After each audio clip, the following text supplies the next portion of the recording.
struggling with words what this one is. Number 43, 6 months, over 110 days on the road, 3 countries, 9 states, waterfowl slam, and top it off with a king eider in Greenland. I can't make that up, what just went into this whole thing right here. Oh my goodness.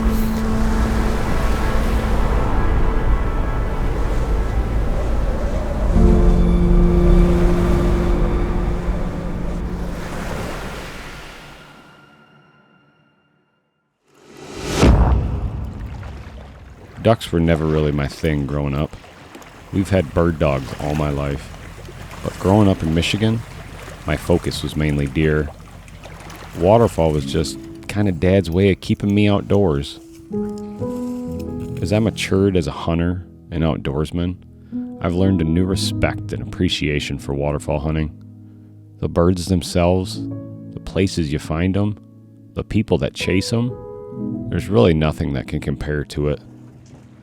I've always been a goal-oriented person, whether it was sports, business, hunting, you name it. So in the summer of 2020, in the middle of the COVID fiasco, back and forth between mask mandates, lockdowns, half-occupancy restaurants, I needed a challenge. My goal was to take all 43 waterfowl species in a single season, and what better place to start that than Alaska. Well, Dad and I are getting set up in the layout boat this morning. We're going for Harlequin. It's been about 8 years since the last time I did this off the coast of Mass, so looking forward to it. I've seen a bunch of ducks flying this morning already, so it should be pretty awesome.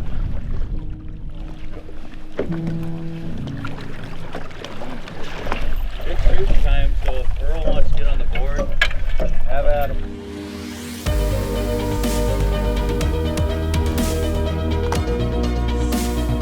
Swing to the right. Here they come, here they come, here they come.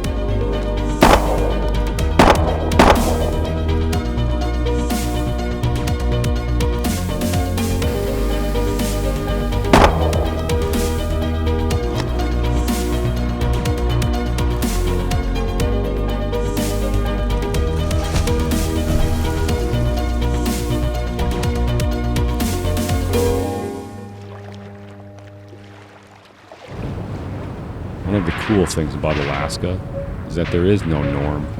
Between the weather, the terrain, and the birds that pass through here, the hunt opportunities are endless.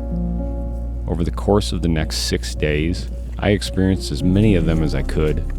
Each day, something new, and each day, slowly picking away at my list. The days at Blue, we hunted inland waters for puddle ducks and divers. The calm days, we took the boat around the island to the bays that held birds. We used scull boats when the birds were being tough, and we laid out on the tundra when the tides weren't right. All in all, I left Cold Bay with 9 different species, but there was more I came here for, and over 500 miles northeast towards mainland Alaska, I found it.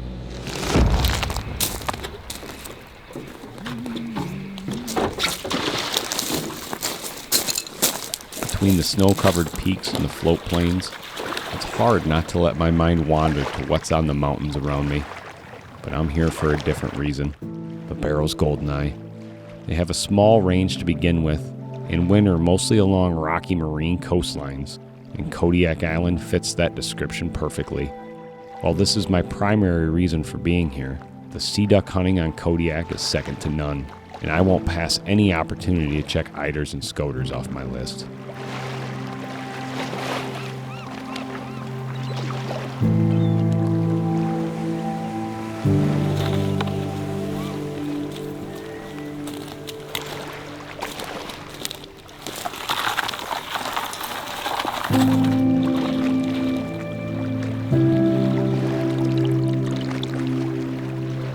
All the sea ducks are for Individual species?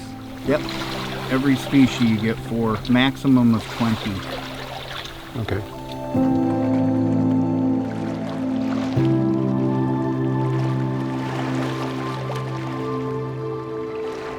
GOLDENEYE.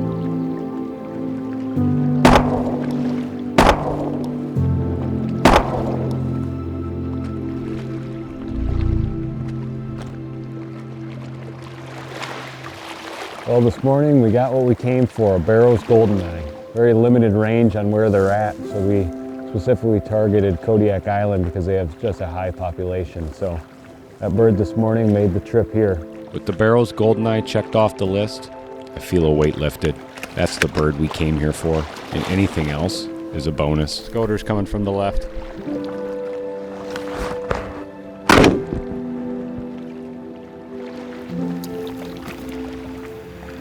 Over the next 4 days, we try different strategies to target the sea ducks around the island, and we do so with success. Scoter's coming from the right. Knocking down both common and surf scoters before wrapping up the trip with longtails. I'm now sitting at 13 of 43 species, and it's time to head back to the lower 48 to check off a few oddballs. North Dakota is no secret amongst waterfowlers. The sloughs and potholes sprinkled amongst the ag fields give the birds everything they need along their migration. There's a different element drawing me here. The tundra swan. North Dakota is one of the few states with a draw system for swans, and after drawing one of the 2,200 tags available, I'm again focused on one bird.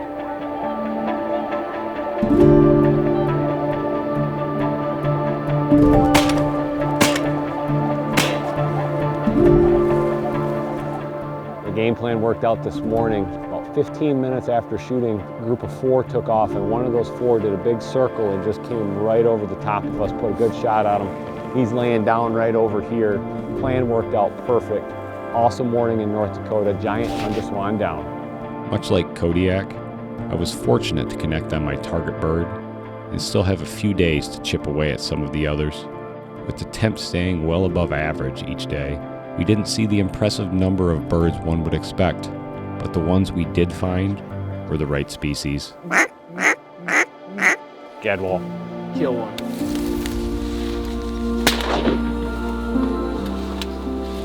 Adding a gadwall, ruddy duck, and common merganser to the list, this whole venture is starting to feel real, and I have a newfound sense of confidence heading to the East Coast.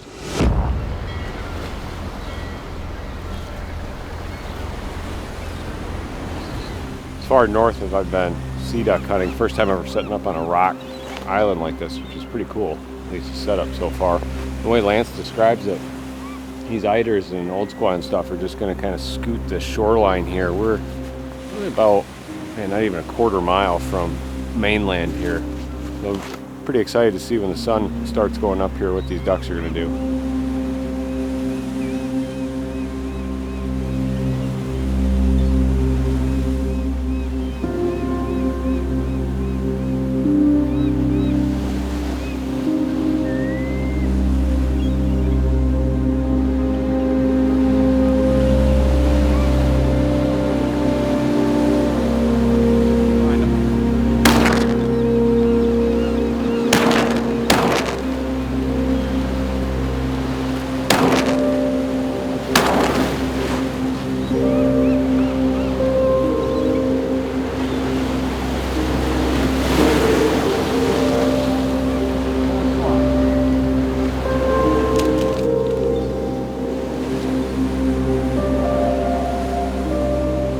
Let them go, they're all heads.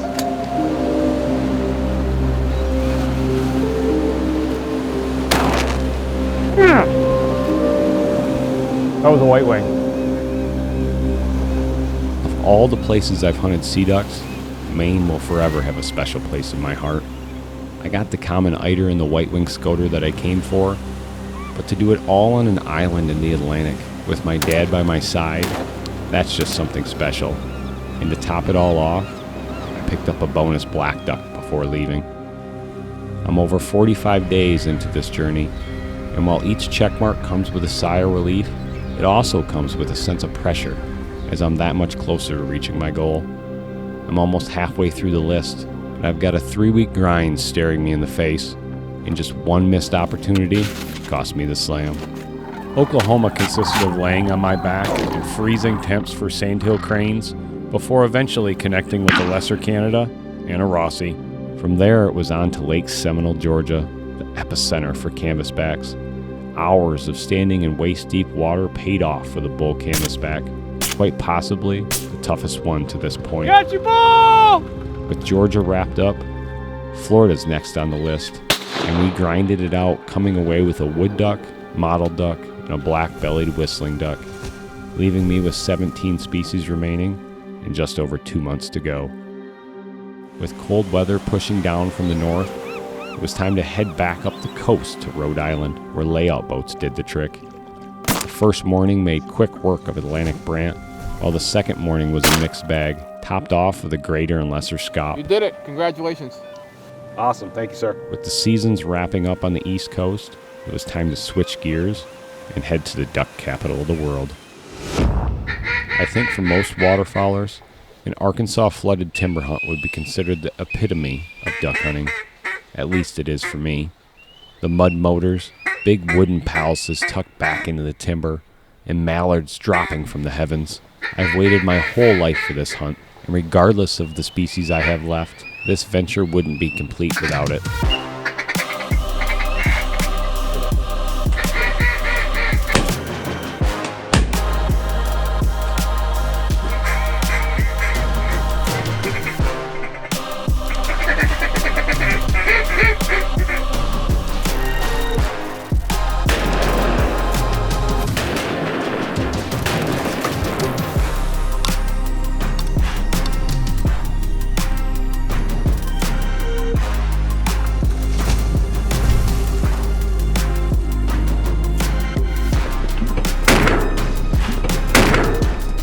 First flooded timber hunt proved to be more than I could have asked for.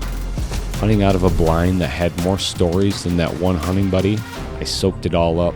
As if that wasn't enough, a lone ringneck worked the rig, checking off a species I was beginning to get a little worried about. As with every trip, I did my best to take advantage of every opportunity, jump shooting a hooded merganser before heading to the layout blinds where a pair of specs put a cherry on top.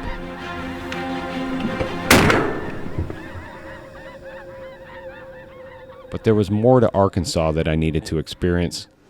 And just a few days later, I was in a sea of decoys for the conservation season.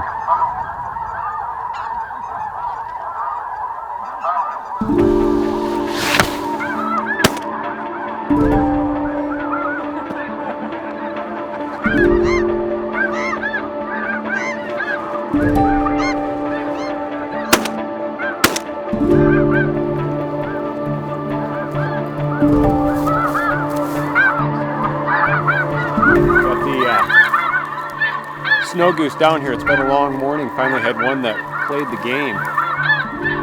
Gorgeous bird.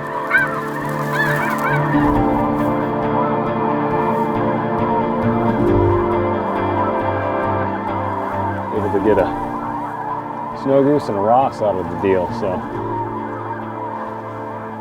sits working. There's a bunch of birds over there and saw a bunch of blue geese in there. So we're gonna hunker back down here and do more flying later.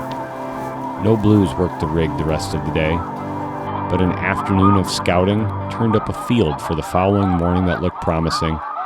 It feels strange to focus on one specific bird during a season that gives you the opportunity to pile them up, but that's been the case with most of these trips, so I don't know why I'd expect anything different.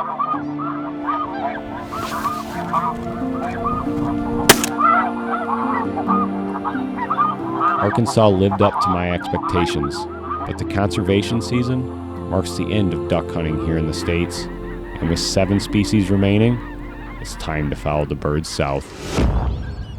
When I think of Sonora, my mind usually goes to 200-inch muleys wandering the desert, but the past 4 months have changed that mindset. This late in the year, the majority of the ducks have pushed south to where they'll spend the winter, this being one of them.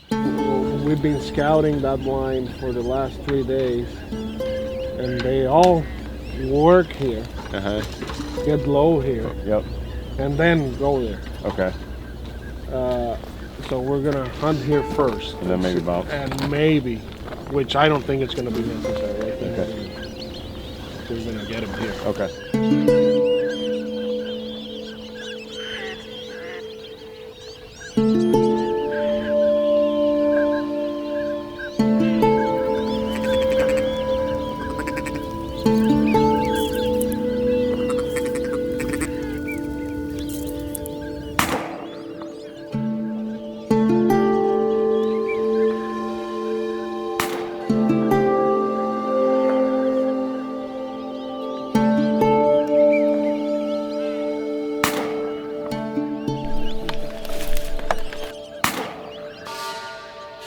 just had a ton of birds working. Problem is, there's so many, they start circling. Had one drake pintail peel off and just dropped him over here. We're gonna sit for a second before we go take a look at him. But pintail's just an absolutely gorgeous dog.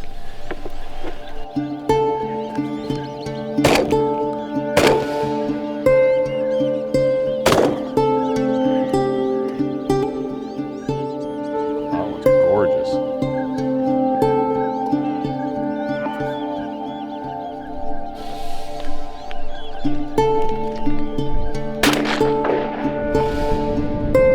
Just like that, coot is off the list. As odd as it may sound, the opportunities to hunt ducks in Mexico aren't far off from those in Alaska.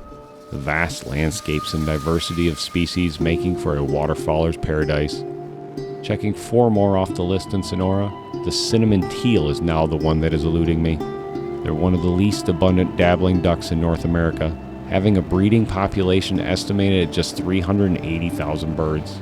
Cinnamon teal are found primarily along the western parts of North and South America, and with that, we continue our journey a couple hundred miles farther south.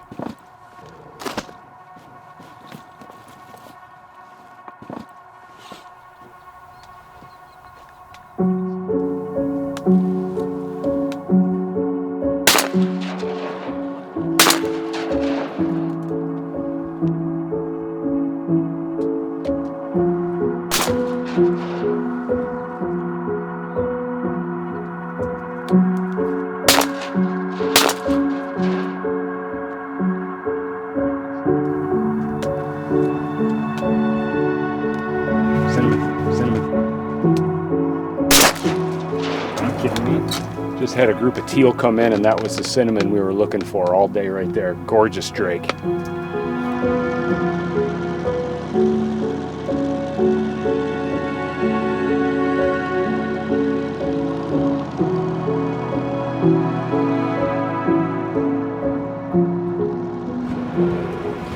can't believe it! Got that cinnamon. Came out of the middle of nowhere. Gee, cinnamon toast, baby. The beauty of a drake cinnamon teal is hard to do justice, and even harder to put into words. The deep brownish reds, contrasted by the soft blues and greens, put it in a league of its own. But it's even more special to me as it marks number 41 of 43. There's only one other bird I'll find down here, but we'll need to head another 150 miles southeast to do so. The fulvous whistling duck isn't among the most popular waterfowl species for hunters, and I'd imagine that's due to its range. Also known as a tree duck, these long-necked, long-legged birds are found in warm freshwater marshes across the tropical regions of Mexico, South America, Africa, and even parts of Asia. They winter further south than the black-bellied whistling duck, and I'm eager to try something new.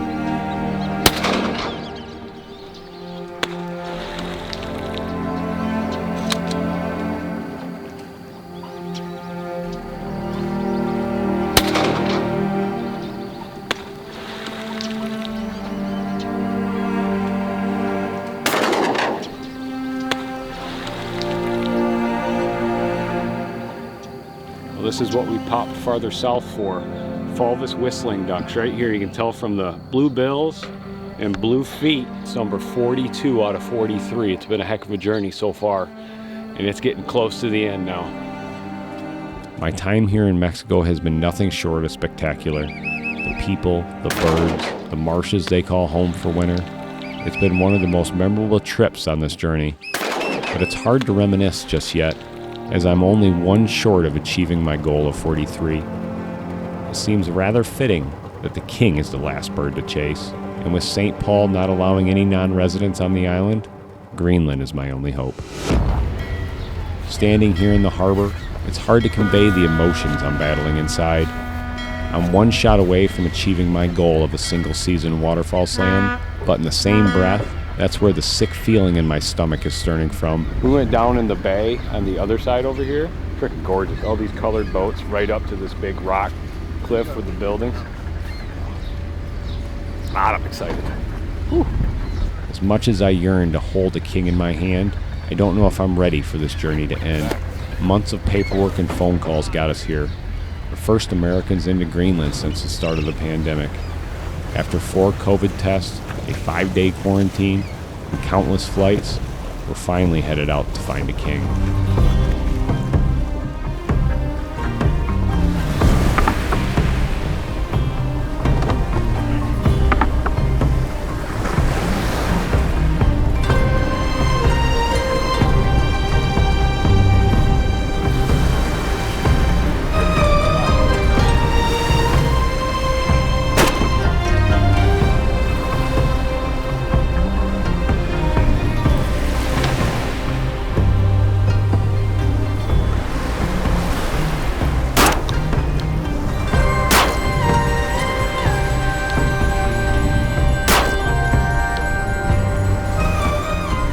We haven't been set up very long. Had some commoniters come right in, and we've had 2 groups of kings just skirting the tail of the decoys. So we're definitely in the right spot. I think we've seen a total of 8 kings so far right here, just waiting for some to get in range.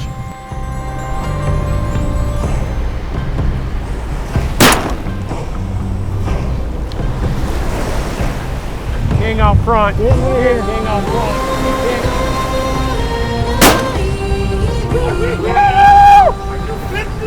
Fantastic! King right there off the shore! Woo! Struggling with words. But what this one is, number 43, 6 months, over 110 days on the road, 3 countries, 9 states, waterfowl slamming to top it off with a king eider in Greenland. I can't make that up, what just went into this whole thing right here. I never doubted that this moment would come, but I never imagined it would happen off the coast of Greenland, nearly 2,000 miles from my home. I set out on this journey 155 days ago, and standing here today, holding number 43, it's not the places or the landscape that stand out. It's not the sunrises or the storms, the good days or the bad. It's the people I shared this with that my mind gravitates to. It's the twisted minds that shaped the waterfowlers I hunted with that I'll remember the most on my quest to 43.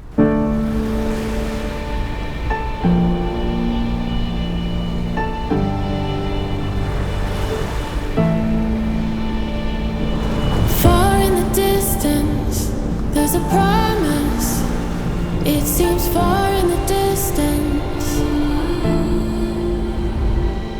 I put it on the altar, though it was mine. I put it on the altar. There's a greater city we have not seen. We're all waiting in the in-between. We're all seeking our homeland.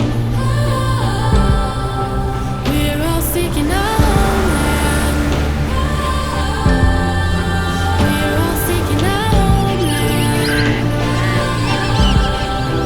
We're all seeking our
Hey, here's to the king. Hey.